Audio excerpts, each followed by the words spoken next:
દિવાળી શબ્દ મૂળ દીપાવલી શબ્દ છે.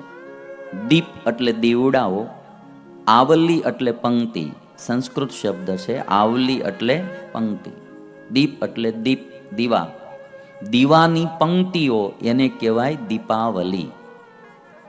રામચંદ્ર ભગવાન જ્યારે પધાર્યા ત્યારે રસ્તામાં આમ એક ધારી બે બાજુ દીપની માળાઓ પુરાઈ ગઈ હતી. ઘરે પણ લોકોએ દીપની માળાઓ બનાવી હતી.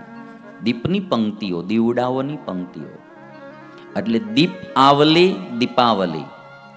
અને દીપાવલી શબ્દ આપણા ગુજરાતમાં ધીરે ધીરે અપભ્રંશ થતા દીપાવલીમાંથી દિવાળી થઈ ગયો.